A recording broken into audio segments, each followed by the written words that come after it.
Morning, glory, America. Bonjour, hi, Canada. I'm Hugh Hewitt. The Guardians are down 2-0 in the World Series, but I am not alarmed. I am not alarmed. We will rally. I'm sure Akash Chougule from Americans for Prosperity agrees with me. You are a Guardians fan, are you not, Akash? Or we can end this interview now.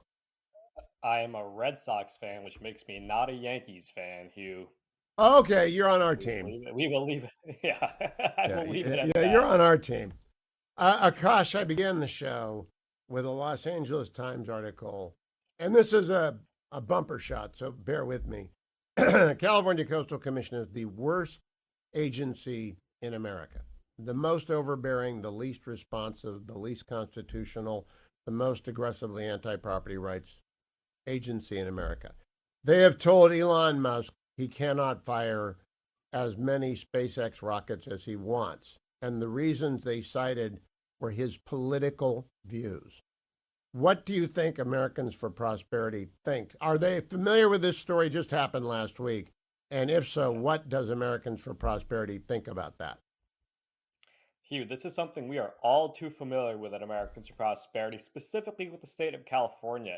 As you might recall, when Kamala Harris was Attorney General, she sued Americans for Prosperity Foundation in California to try to force us to reveal the lists of our donors, which is constitutionally protected. Donor privacy is a constitutionally protected right because of NAACP versus Alabama. It was very clear the state of California was going after us because of our political leanings and our limited government ideology. Look, this seems no different. It's the California government going after someone, inhibiting their rights because they don't like their politics. It's absolutely shameful. Has no place in America. Let me play for you the chairman of the California Coastal Commission. Her name is Carol Hart, Caryl Hart, talking last week about why Musk would be shut down in the number of his launches, cut number 34.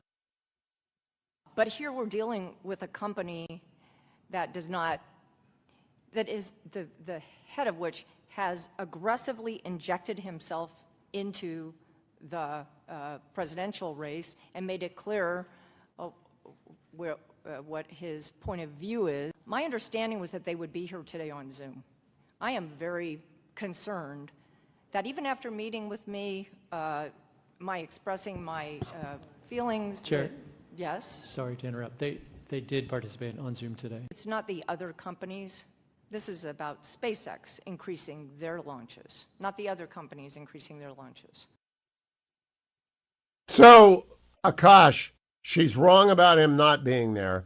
She's wrong about the constitutional issues, and she's explicit that she's singling out SpaceX. Do you think Elon should sue her in her individual capacity under 42 USC 1983?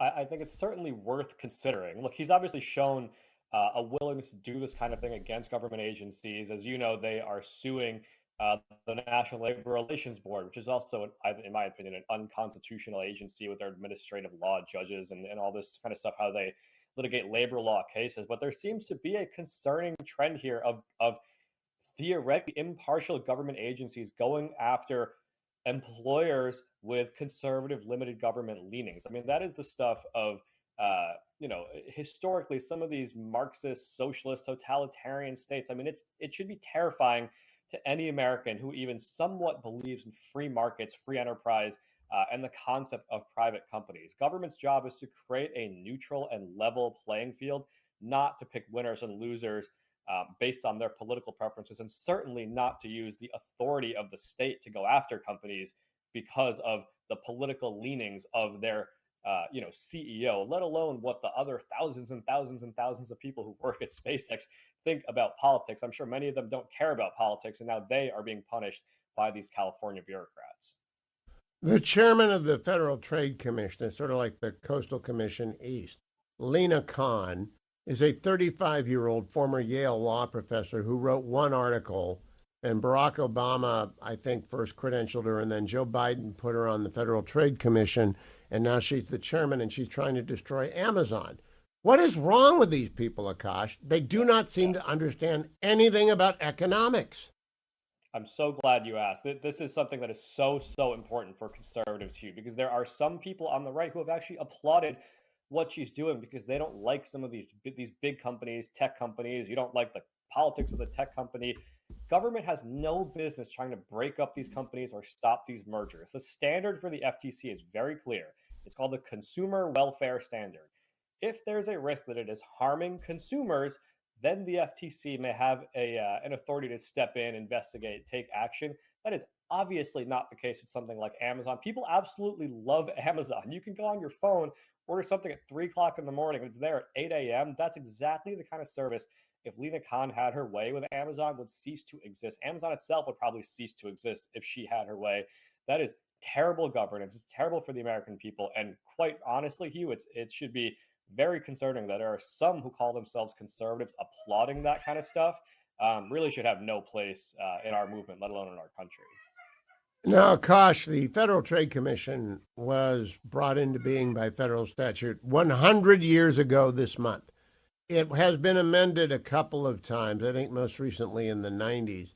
It was never amended to authorize Lena to go after on the basis of artificial intelligence or consumer delivery schedules, Amazon or Google or any of the other big tech companies.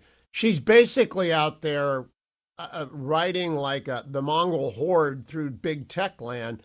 And I'm all in favor of studying what to do about big tech, but does this show up on your issue set when you're knocking on doors? Hugh, absolutely not. The American people are not concerned about this. And I think this is such a key point. I try to make a lot inside the Beltway to other conservatives who, again, are sort of looking at Lena Khan fawningly.